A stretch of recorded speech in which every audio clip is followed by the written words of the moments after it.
美女、資料、そしてソマウリ、4つの口が物語る4つの地獄の声を聞かされた。まさにこれは心のジャングルの藪の中の物語。ギラギラと光る重翼の目が。百中落外にその名を知られたこの多条丸が帰って手をついてたの。頼むから俺の妻になると言ってくれ。俺の妻になると言ってくれ。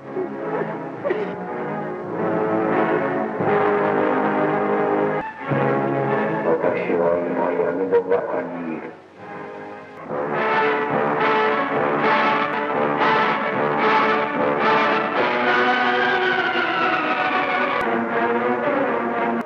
時、平安の末、真夏の藪の中、炎と燃え上がる男女愛欲の大絵巻、死闘、格闘、激闘、息詰まる男と男の決闘、平然と嘲笑う幼鳥たる美女、神か魔か、荒廃の都の一角、人間の喜怒哀楽を風とともにそびえて聞いた大羅城門。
সালে একটি জাপানি সিনেমা ঘূর্ণিঝড়ের মতো আন্তর্জাতিক সিনেমা জগতে আছড়ে পড়েছিল।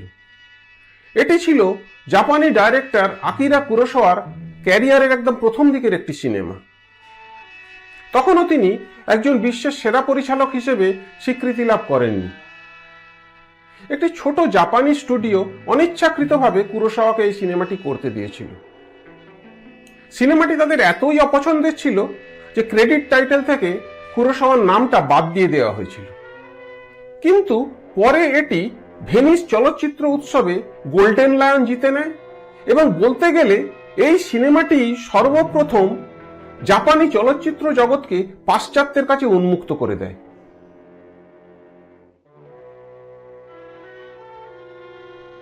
এটি প্রথম বিদেশি চলচ্চিত্র হিসেবে অস্কার পায়। আসলে এই সিনেমাটিকে সম্মান জানানোর জন্যই প্রথমবার অস্কারে সেরা বিদেশি চলচ্চিত্র ক্যাটাগরিটাই তৈরি করা হয়েছিল। আজ এই সিনেমার নামটি ইংরেজি ভাষায় একটি শব্দ হিসেবে জায়গা করে নিয়েছে, কারণ সিনেমাটি মানুষের মনের এমন একটা অবস্থা দেখিয়েছে যা প্রকাশ করতে এর থেকে ভালো কোনো বিকল্প খুঁজে পাওয়া যায়নি।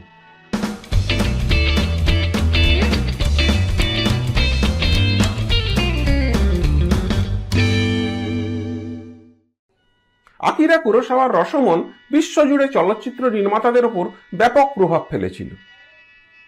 এই সিনেমাটি মানুষের মনের এমন একটি অবস্থা এমনভাবে দেখিয়েছে যে তা সাইকোলজি এবং আইনি ব্যবস্থার ওপর প্রচন্ড প্রভাব ফেলেছিল এবং তা ক্রমে রশমন এফেক্ট হিসেবে পরিচিত হয়ে যায়।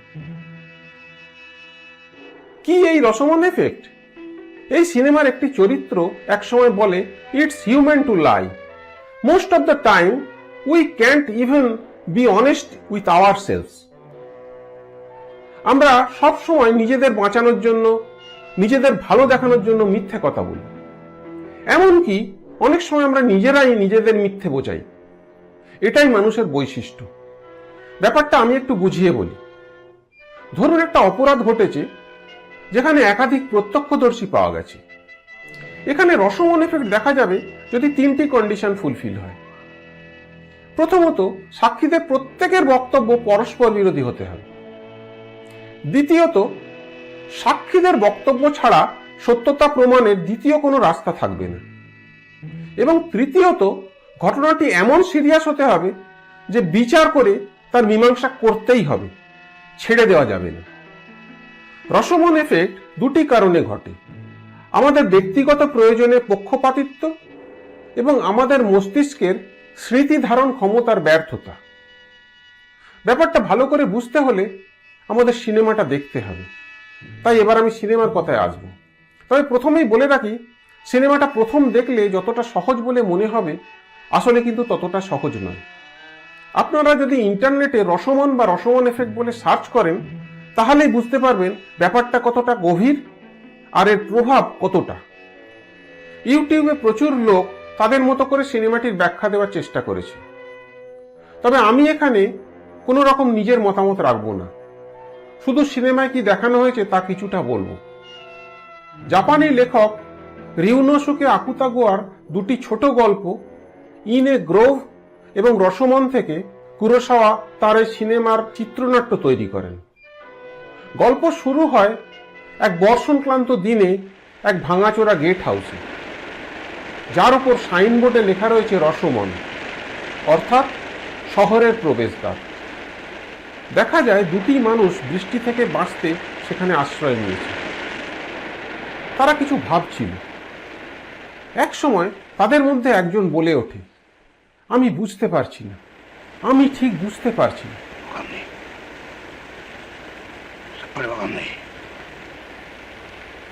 সিনেমার এই প্রথম ডায়ালগেই কুরোসাওয়া তার সিনেমার মূল সুর বেঁধে দিয়েছেন, বুঝিয়ে দিয়েছেন দর্শকেরা কি পেতে চলেছে।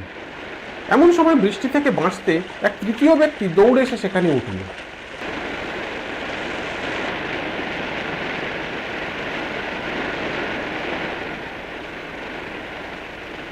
তখনও সেই প্রথম ব্যক্তি বিড়বিড় করে একই কথা বলছিল যে সে কিছুই বুঝতে পারছে না।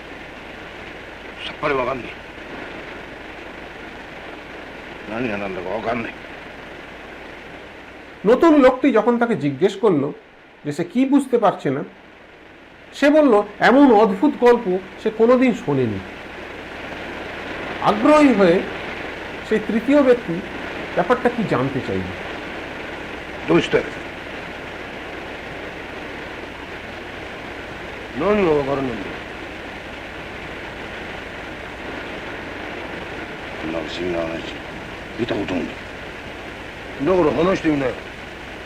তাদের কথাবার্তা থেকে বোঝা গেল দ্বিতীয় ব্যক্তি যে এতক্ষণ চুপ করে বসেছিল সেও ব্যাপারটা জানে। ক্রমে আমরা জানতে পারলাম ওই প্রথম ব্যক্তি ছিল একজন কাঠুরে এবং দ্বিতীয় ব্যক্তি একজন পুরোহিত। তারা দুজনেই সেখানে এসেছিল এক ভয়ঙ্কর খুন এবং ধর্ষণের মামলায় সাক্ষ্য দিতে। বৃষ্টি থামার কোনো লক্ষণই ছিল না, তাই নতুন লোকটির অনুরোধে প্রথম ব্যক্তি অর্থাৎ কাঠুরে ঘটনাটি বলতে শুরু করল।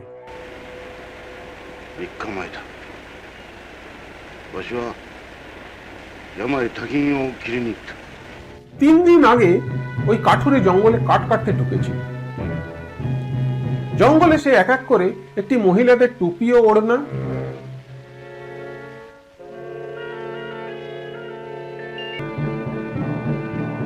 একটি সামুরাইদের টুপি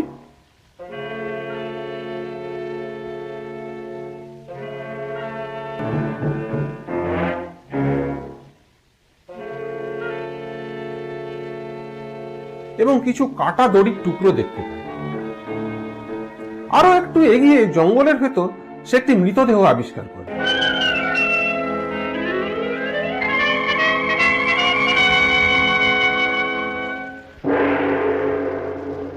সেই দেখে প্রচন্ড ভয় পেয়ে সে দৌড়ে সেখান থেকে পালিয়ে গিয়ে পুলিশকে খবর দেয়। সাক্ষ্য দিতে এসে কাঠুরে তার এই বক্তব্য কোর্টে জানায়।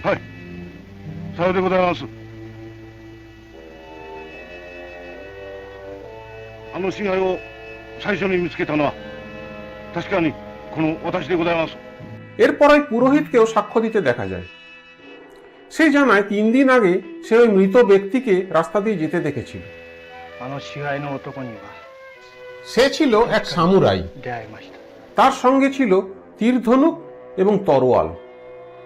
সে তার স্ত্রীকেও তার সঙ্গে ঘোড়ায় চড়ে যেতে দেখেছিল। তার মুখ ছিল ওড়নায় ঢাকা এবং মাথায় ছিল টুপি। 女は無視を垂れておりましたから顔はわかりません。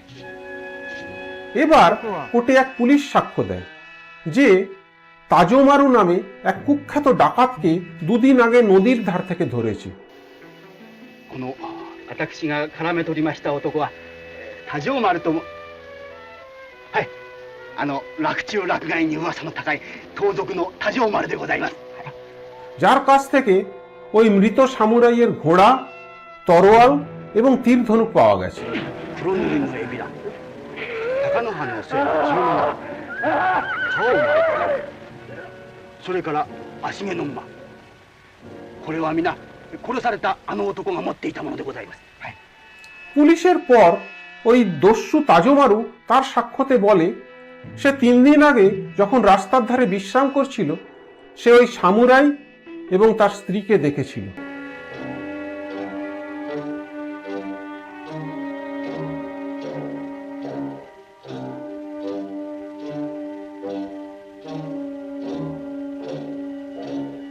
সামুরাইয়ের স্ত্রীর সৌন্দর্যে মুগ্ধ হয়ে সে তাকে কামনা করে এবং যেভাবে হোক তাকে হাসিল করবে বলে ঠিক করে।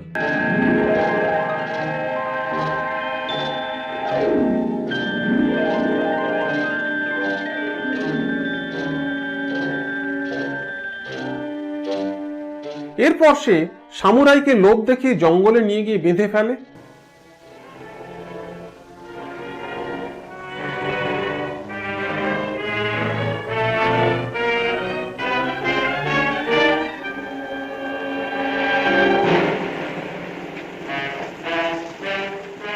এবং তার স্ত্রীকে আক্রমণ করে। প্রথমে সামুরাইয়ের স্ত্রী বাধা দিলেও পরে বিনা বাধায় তার সঙ্গে মিলিত হয়।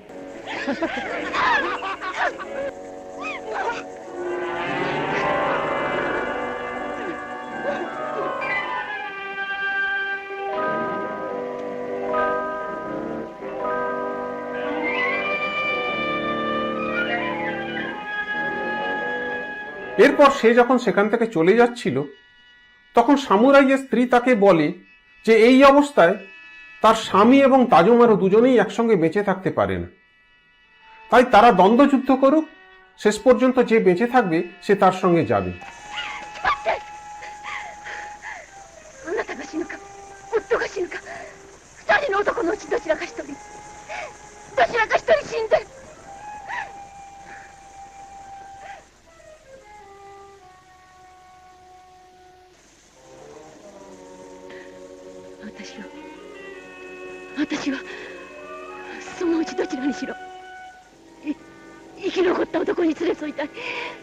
তখন তাজোমারু সামুরাইয়ের বাঁধন খুলে দেয় ও তার সঙ্গে লড়াই করে তাকে হত্যা করে।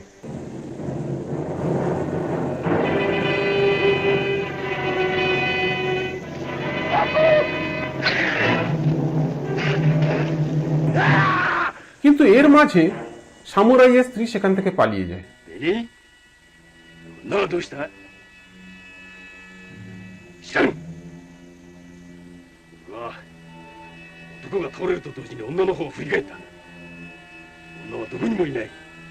এরপর আমরা দেখি সামুরাইয়ের স্ত্রীর সাক্ষ্য। সে ঘটনার পর একটা মন্দিরে লুকিয়েছিল।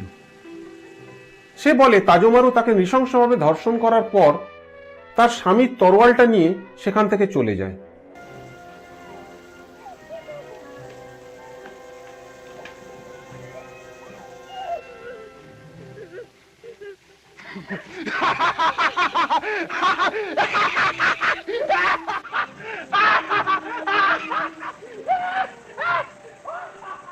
তখন সে কাঁদতে কাঁদতে তার স্বামীর কাছে যায় একটু সান্ত্বনা পাওয়ার আশায়, কিন্তু সামুরাই ঠান্ডা ঘৃণা ভরা দৃষ্টিতে তার দিকে তাকিয়ে থাকে।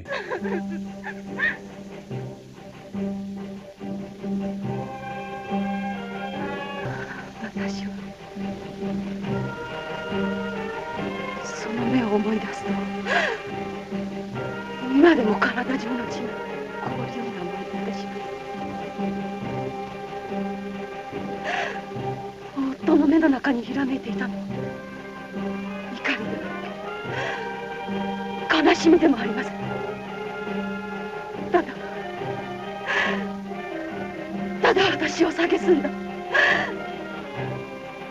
冷たい光だったのです。 অসহায় সেই ধর্ষিতা মহিলা স্বামীর ঘৃণা ভরা অবজ্ঞা দৃষ্টি সহ্য করতে না পেরে তার ছুরি দিয়ে স্বামীর বাঁধন কেটে দেয় ও তাকে বলে সে যেন তাকে হত্যা করে। 殺してください。一思いに私を殺してください。 কিন্তু সামুরাই কোনো সাড়া দেয় না। তখন সে ছুরি হাতে তার স্বামীর দিকে এগিয়ে যায় এবং হঠাৎ অজ্ঞান হয়ে তার উপর পড়ে যায়। やめて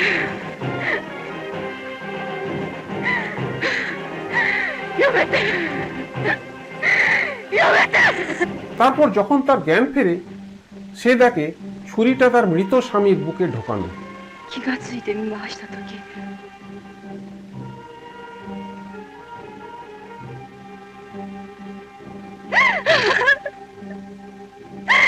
その時の私の驚きを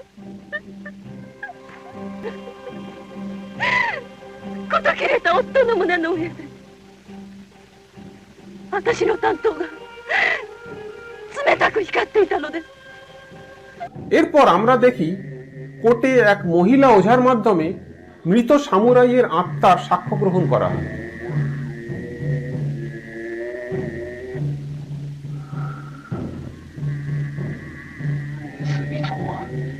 妻を手ごめにするとそこに腰を下ろしたままいろいろ妻を慰め出した。 ওঝার মাধ্যমে সামুরাই বলে তার স্ত্রী তার সঙ্গে বিশ্বাসঘাতকতা করেছিল। তাজোমারু তার স্ত্রীকে ধর্ষণ করার পর বিয়ে করতে চাইলে সে এক কথায় রাজি হয়ে গিয়েছিল। 自分は愛しいと思えばこそこんな大それたまでも働いた。罪人にこう言われた時妻はうっとりと顔をもたげた。俺はまだあの時ほど美しい妻を見たことはない。 তারা সেখান থেকে চলেও যাচ্ছিল। এমন সময় হঠাৎ তার স্ত্রী তাজোমারুকে বলে যাবার আগে তার স্বামীকে হত্যা করতে, কারণ তার স্বামী বেঁচে থাকলে সে তাজোমারুকে বিয়ে করতে পারবে না। あの人を殺してください。私はあの人は生きていてはあなたとは一緒に帰れません。 একথা শুনে সেই ভয়ঙ্কর দস্যুও চমকে ওঠে। ওই নীচ নারীর শঠতা দেখে সে রেগে গিয়ে তাকে মাটিতে ফেলে পা দিয়ে চেপে ধরে ও সামুরাইকে বলে সে চাইলে এখনই সে তার স্ত্রীকে হত্যা করবে, কিন্তু সামুরাই দুঃখে অপমানে চুপ করে থাকে। এ সময় কিভাবে ছাড়া পেয়ে তার স্ত্রী দৌড়ে সেখান থেকে পালিয়ে যায়। তখন তাজোমারু তাকে তাড়া করে। একটু পরে তাজোমারু তাকে ধরতে না পেরে ফিরে আসে ও সামুরাইয়ের বাঁধন কেটে দিয়ে সেখান থেকে চলে যায়।